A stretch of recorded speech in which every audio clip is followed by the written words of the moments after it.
Welcome to Aaron Mahnke's Cabinet of Curiosities, a production of iHeartRadio and Grim and Mild.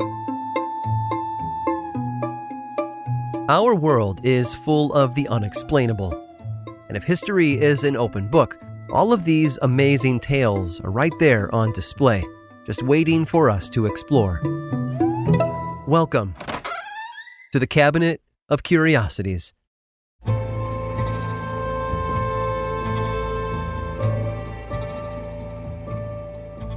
Humans are curious by nature. We're driven to explore our world and challenge what we know about our existence. Through the centuries, we've charted lands and oceans. We've invented and built a wide array of transportation methods to take us to far away places.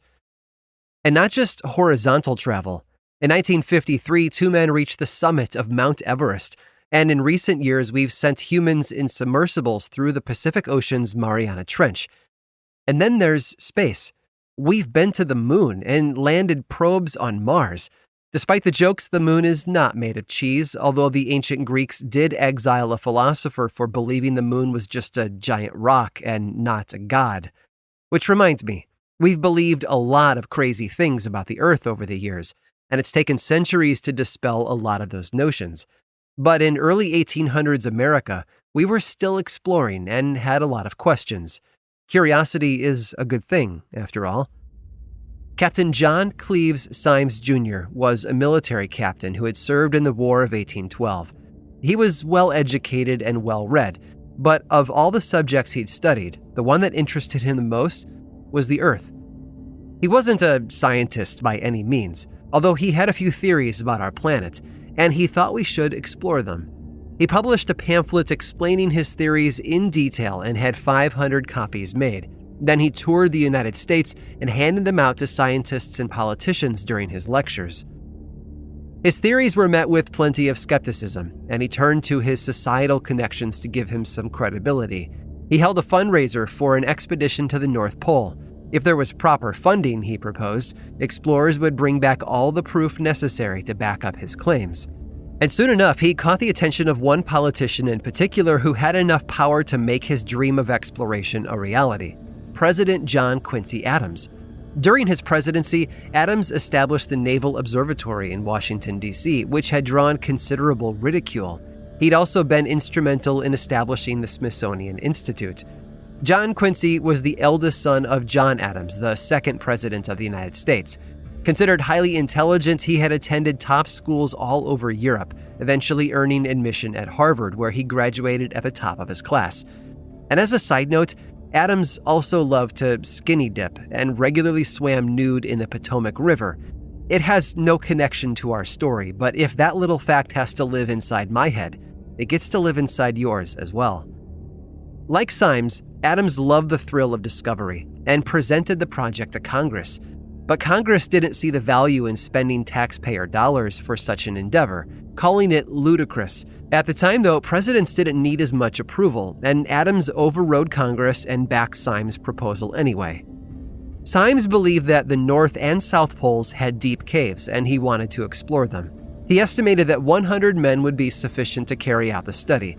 At the time, no one knew what minerals or metals they might find along the way. But John Quincy Adams didn't remain in office long, just one term. The next president, Andrew Jackson, had agreed with Congress that Symes' theories were ridiculous, and once he was in power, he immediately canceled the project. By then, however, Symes' health had begun to fail, and he was never able to garner attention for his theories again. Well, that's not exactly true. He may have inspired science fiction writers years later. And what exploration had the 6th President of the United States authorized? A journey to the center of the Earth. You see, while both Symes and Adams knew the Earth was round, they also believed that it was hollow.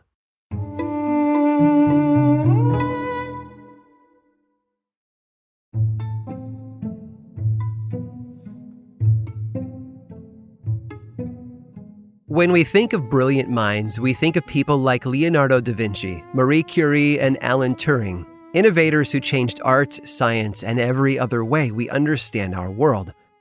One mind, however, stands out as one of the greatest in his field. Albert Einstein was a man who is widely considered one of the most brilliant physicists to have ever lived. Just a mention of his name and one cannot help but think of his theory of relativity, E equals mc squared, an equation that everyone knows, but few actually understand. However, Einstein did quite a bit of work before that. One of his earliest papers was written on the topic of capillary action. Anyone who has dipped a washcloth into a puddle of water and watched the liquid creep upward has witnessed capillarity. It's also called wicking, named for what happens when hot wax moves toward a lit candle wick. Einstein's article on it was published in 1901, and it explained his theory that a force like gravity was what attracted the water molecules up the sides of a tube. Unfortunately, his paper wasn't accurate, but it did set the stage for a breakthrough yet to come. Later, in 1905, Einstein tackled a concept that had stumped English botanist Robert Brown a few decades earlier.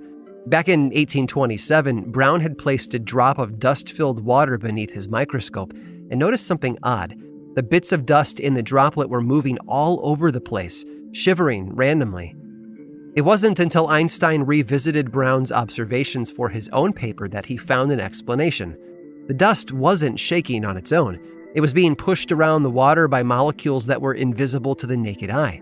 Though the molecules would jostle the dust grains on all sides equally most of the time, they could also bump them from one side without warning, sending them careening elsewhere.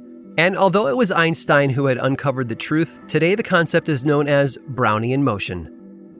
But Einstein didn't sit still. He continued to research and analyze for the next 50 years.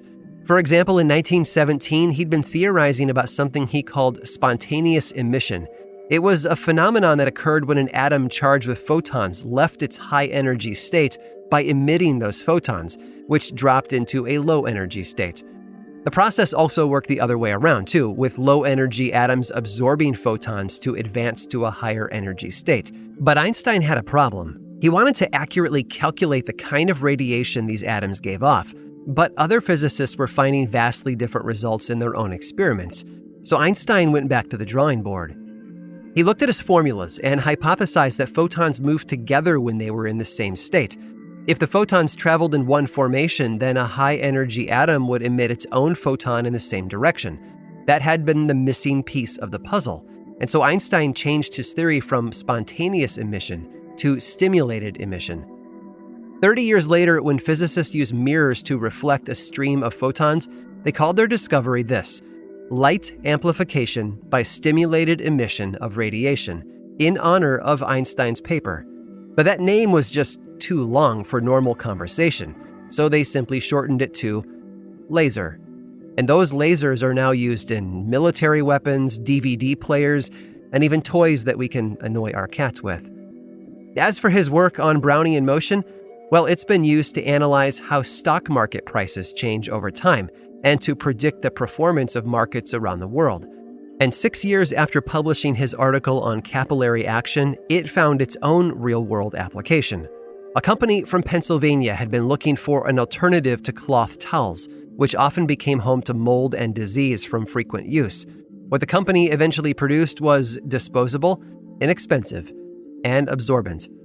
The Scott Paper Company unveiled their new paper towels in 1907, and ever since, Einstein's theory of capillarity is used every time someone needs to clean up a big spill. Sure, Albert Einstein knew a lot about the speed of light and theoretical physics, but he also contributed to some of the most important scientific discoveries in history. He may well have run into a few bumps along the way, but he wasn't the kind of guy to cry over spilt milk. Because if he did, he knew he had the perfect tool to mop it right up. I hope you've enjoyed today's guided tour of the Cabinet of Curiosities. Subscribe for free on Apple Podcasts or learn more about the show by visiting curiositiespodcast.com. This show was created by me, Aaron Mahnke, in partnership with How Stuff Works. I make another award-winning show called Lore, which is a podcast, book series, and television show, and you can learn all about it over at theworldoflore.com. And until next time, stay curious.